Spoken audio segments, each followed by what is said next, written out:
Olá! Bom, vamos começar então o nosso primeiro vídeo, tema governança familiar, desses 10 vídeos que eu mencionei na introdução, temas e conceitos relevantes para famílias empresárias e empresas familiares. Um mini currículo meu aí, para quem quiser dar uma olhada. E então vamos abordar o nosso primeiro tema. A gente vai passar por conceitos de empresas familiares, famílias empresárias, famílias investidoras, os principais instrumentos que a gente tem para utilizar na governança familiar. Bom, e para começar, eu gosto sempre de apresentar aí os 3 círculos relevantes, né, os 3 ambientes de interesse para as empresas familiares, que é o círculo da família, da gestão e da propriedade, né? Então, membros da família que são proprietários, membros que trabalham na empresa, membros que não são da família, enfim, cada círculo desses trata de um grupo de interesses.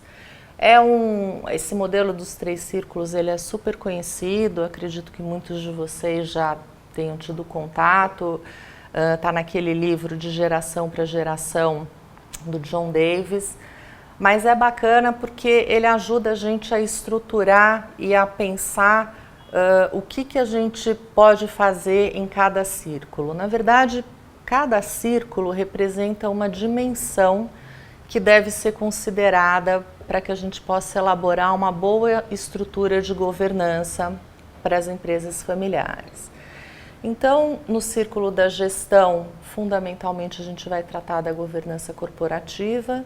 No círculo da propriedade, o que eu venho chamando de governança jurídico-sucessória. E no círculo da família, que é o que a gente vai abordar nesse primeiro vídeo, a governança familiar, com esses instrumentos: protocolo de família, assembleia familiar, conselho de família, comitês e family office.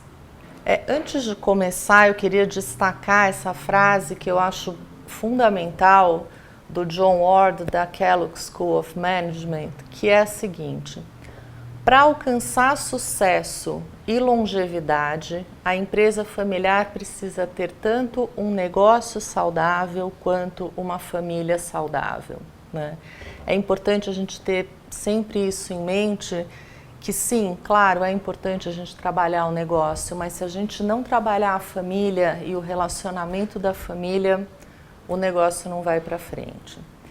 Então, nesse primeiro tópico, é justamente sobre isso que a gente fala, que é a governança familiar e o que diz respeito, então, aos membros da família, aos membros da família que são proprietários de ações e de cotas, mas que não trabalham na empresa, aos membros da família que são proprietários e que trabalham na empresa, aí a gente está falando do centro da intersecção, normalmente os fundadores, e membros da família que não são proprietários e que trabalham na empresa. Então, esse grupo de pessoas que a gente vai estar trabalhando.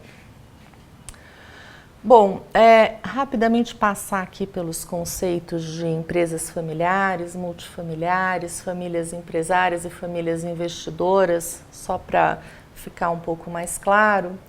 Então, as empresas familiares ou as multifamiliares, elas são aquelas que são fundadas e controladas por uma ou mais famílias. No caso das multifamiliares, por 2 ou mais famílias. Eu gosto de colocar uma atenção naquelas empresas que às vezes alguns não consideram como familiares, mas que elas podem ser impactadas negativamente por divórcios, inventários, interdições, brigas familiares. A gente está falando aí de empresas que você tem um único controlador, ou um casal controlador, ou alguém que tenha 99% da empresa, e enfim.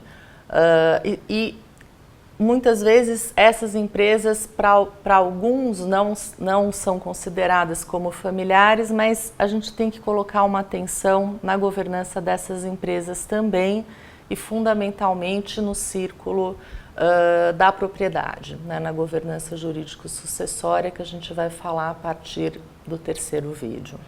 Famílias empresárias, um pouquinho diferentes, são famílias que investem ou empreendem conjuntamente em uma ou mais empresas e novos negócios, em geral participando do controle. Então não é aquela empresa que vem de longe com a mesma família, passada já para a segunda geração, enfim. Muitas vezes são famílias que tiveram um evento de liquidez, né? As famílias venderam, por exemplo, a sua empresa ou uma parte da sua empresa, fizeram IPO em bolsa de valores, enfim, e elas continuam conjuntamente empreendendo em novos negócios. A gente tem ainda as famílias investidoras, que também são essas famílias que tiveram um evento de liquidez, mas que não estão empreendendo em novos negócios, mas sim elas se juntam para ter um portfólio de gestão, não só em participações, muitas vezes minoritárias, na maioria das vezes minoritárias, de outras empresas, mas também em outros bens móveis e imóveis, ativos financeiros, enfim. São essas famílias que, em geral, vão ter um family office, que a gente vai falar no finalzinho. E para fechar esses três conceitos, é importante deixar ressaltado aqui que a governança corporativa, familiar e jurídico-sucessória tem como objetivo primordial assegurar a longevidade da empresa e o patrimônio da família, criando regras e propondo soluções para mitigar eventuais conflitos entre os familiares e aí garantir a riqueza, por um lado, e o bem-estar da família, por outro. Tá? Então, esse seria o objetivo fundamental do trabalho de governança. E como é que a gente faz isso? Então, vou falar aí de alguns instrumentos, documentos e órgãos que dizem respeito à governança familiar. O primeiro deles, que é em geral por onde a gente começa, é o protocolo familiar. Fazendo um parênteses aí, que tem muita gente que chama de acordo familiar, constituição familiar, acordo societário, acordo de acionistas, código de ética, código de conduta, enfim, são vários os nomes atribuídos ao protocolo. Eu, pessoalmente, por razões que não vêm ao caso agora, eu gosto de chamar de protocolo familiar. Eu acho que realmente é um protocolo que a família firma para seguir, né?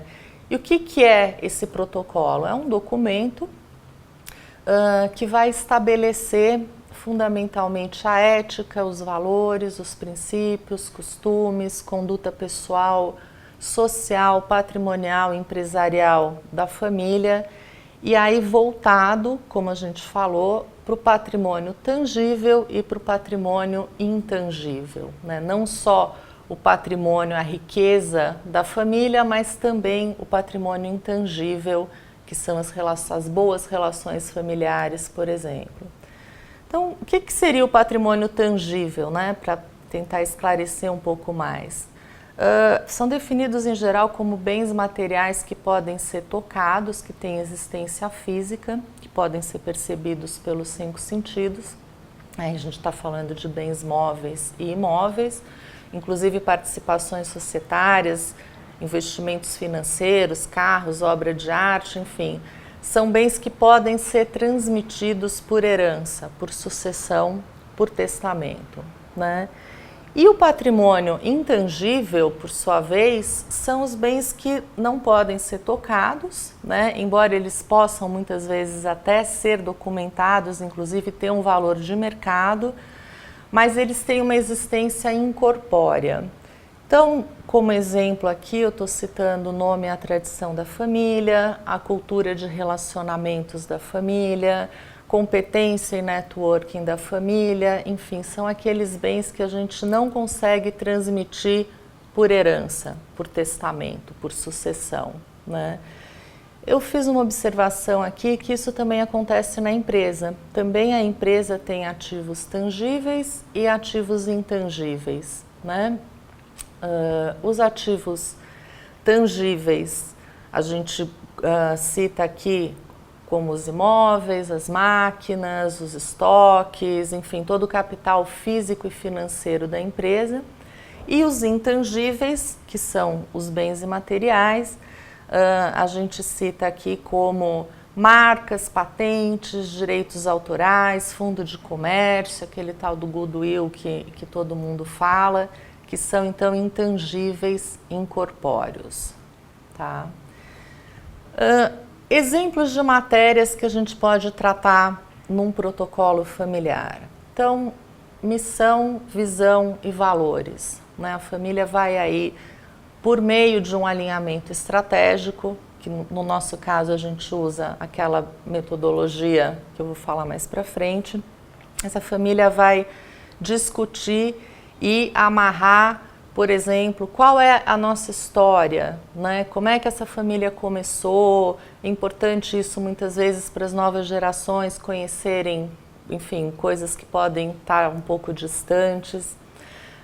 Pensar um pouco quem somos enquanto família, né? Onde estamos e onde queremos chegar juntos, né? O que a gente quer desenvolver em conjunto, como é que a gente alinha a nossa estratégia conjunta. Aí a gente está falando da família como um todo, né? Quais são os nossos valores? Como a gente cuida das nossas riquezas tangíveis e intangíveis? Em relação aos nossos investimentos, a gente é uma família mais arrojada, mais conservadora. Como é que a gente pensa na distribuição dos lucros dos negócios ou reinvestimento? A gente distribui mais, a gente reinveste mais.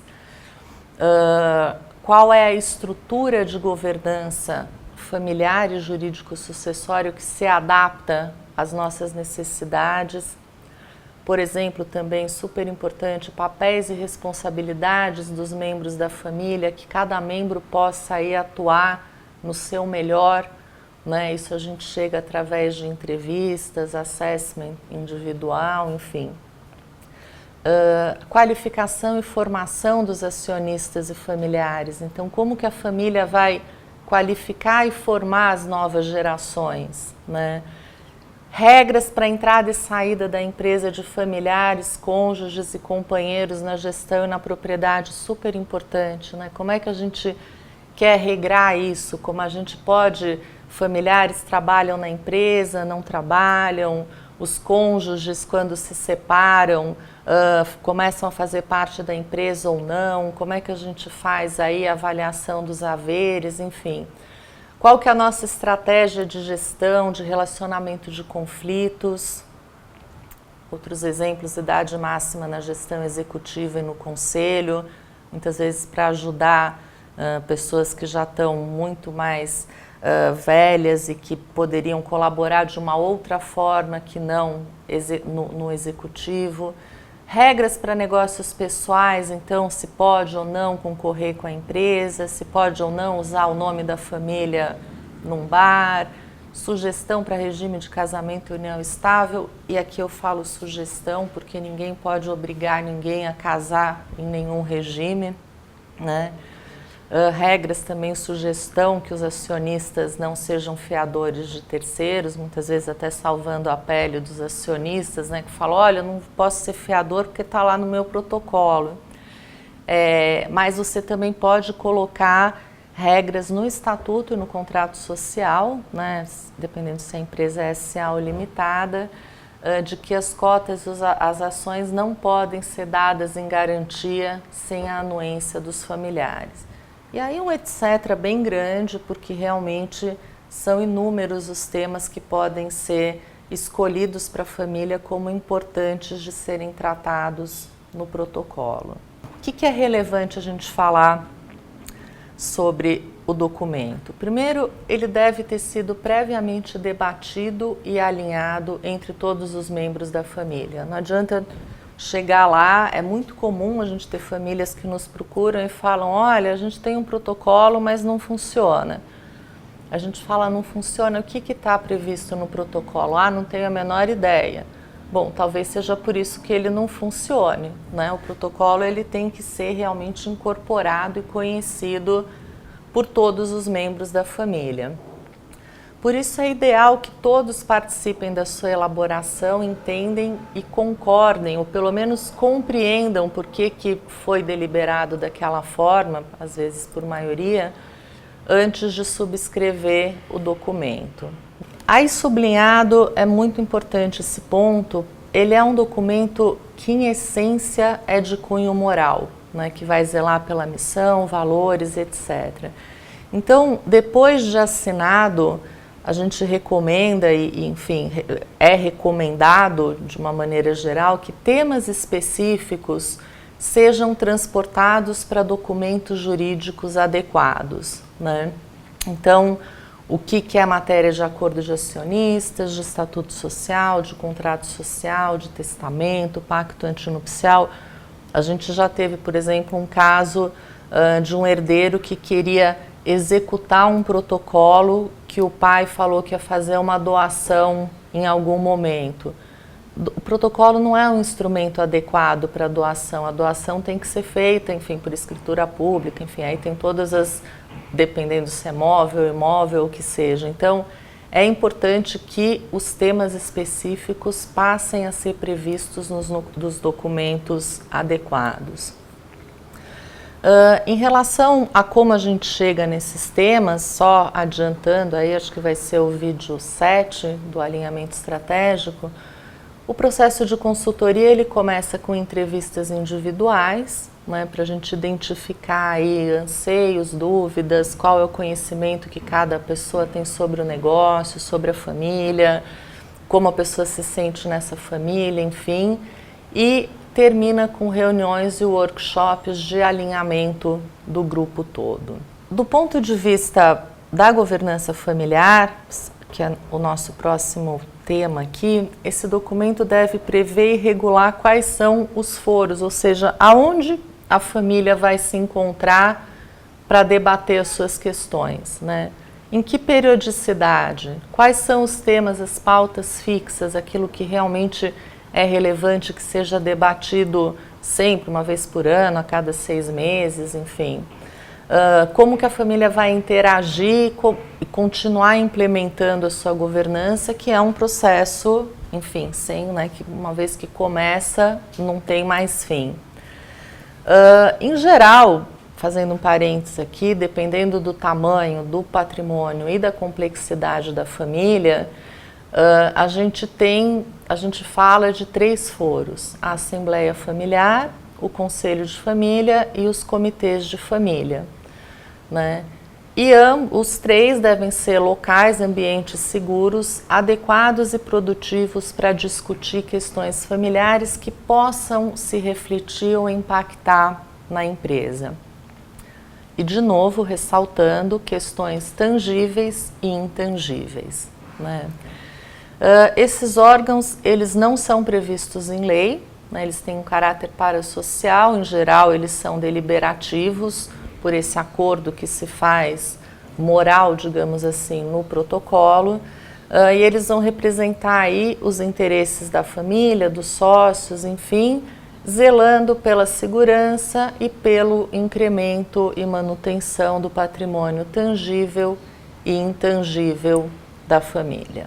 Então, dito isso, a gente passa aqui para os 3 foros, enfim, um resumo bem resumido de cada um deles.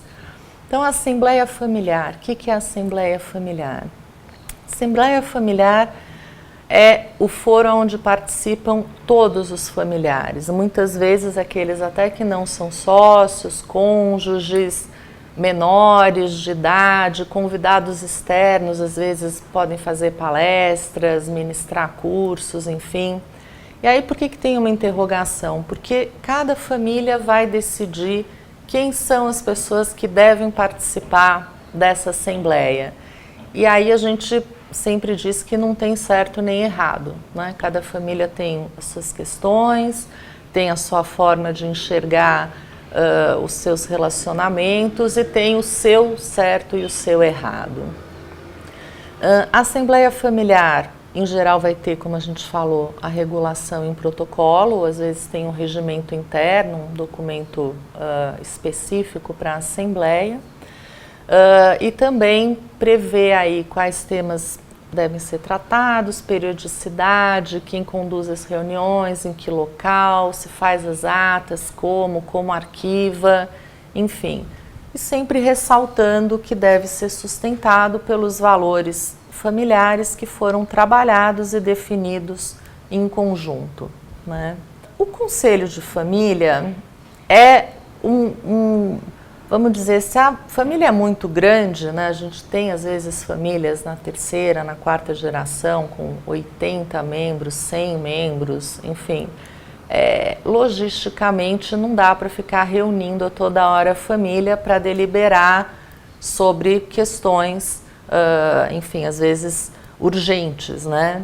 Então, o que se faz? Cada grupo, cada tronco familiar escolhe ali um representante que vai atuar nesse foro, né? Então, assim como a Assembleia, o Conselho de Família também tem que ter uma regulação, ainda que mínima, né? Então, por exemplo, como é escolhido esse representante, se tem aí, se às vezes troca o representante, como que é feito esse rodízio, enfim, que também pode ser definido no protocolo, ou na Constituição Familiar, ou nesse regimento interno. E o que é importante no Conselho de Família é ficar bem claro que os representantes eles devem interagir depois com seus respectivos troncos para colocar todo mundo na mesma página, né? Então você vai lá, participa da discussão sobre alguma questão da empresa, enfim, estratégia, o que seja, e depois tem que passar essa informação para a família. Então, são esses dois aí, Assembleia e Conselho, e muitas vezes a gente tem também os comitês de família. O que são os comitês de família? Eles são formados, em geral, por membros eleitos pela Assembleia Familiar ou pelo Conselho de Família. Normalmente eles têm de 3 a 5 pessoas, enfim, é um número que funciona bem em um comitê. E os comitês, em geral, têm regras e funções, têm funções determinadas com começo, meio e fim. Então, o que um comitê vai fazer, por exemplo? Vai fazer o livro do fundador, vai fazer um museu da história da família, vai organizar, por exemplo, uma festa de final de ano, onde toda a família expandida vai se encontrar para um churrasco, uma festa, um encontro, enfim. Pode também, uma coisa que vem ficando cada vez mais comum, promover encontros das novas gerações, para que as novas gerações também se conheçam, né?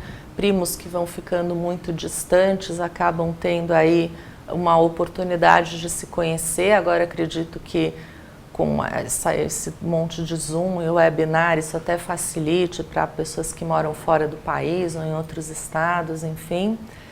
E também tem sido bastante recorrente a contratação de planos de desenvolvimento de herdeiros e sucessores, que também são feitos nesse âmbito dos comitês, né? E aí, para finalizar, a gente fala do Family Office, que também é bastante conhecido, falado aí na mídia, enfim.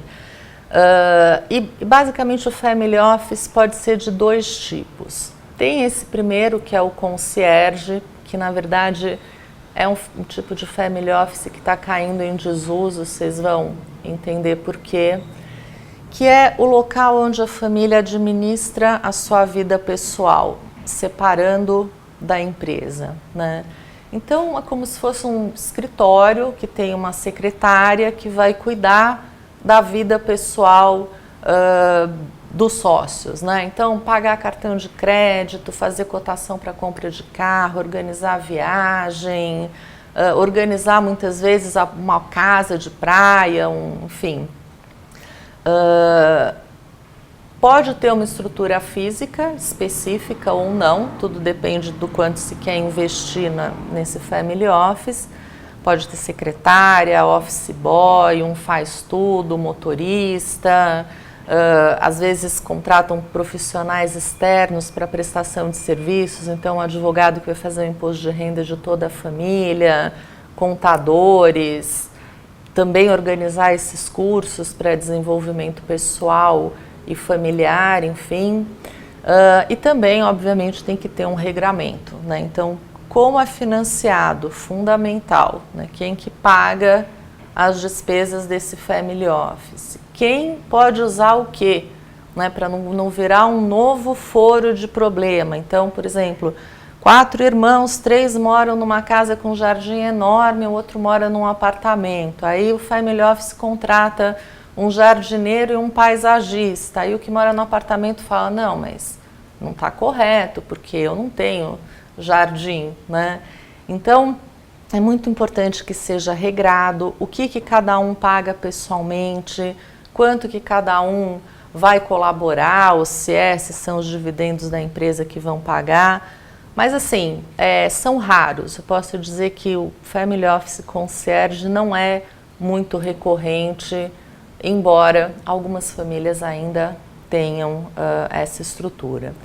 E o Family Office, que também pode ser um Multifamily Office, aí depende se vai ser composto por uma família, empresário, investidor, ou por várias famílias, que esse já é mais importante, mais interessante no sentido que é o local onde se administra os bens, né, fundamentalmente aplicações financeiras, enfim, o patrimônio tangível, né, a gente colocou aí investimento financeiro, ações de companhias abertas, fundos imobiliários, FIPs, enfim. E muitas vezes até as famílias, dependendo do patrimônio, têm os seus próprios fundos fechados, né, que são fundos exclusivos da família.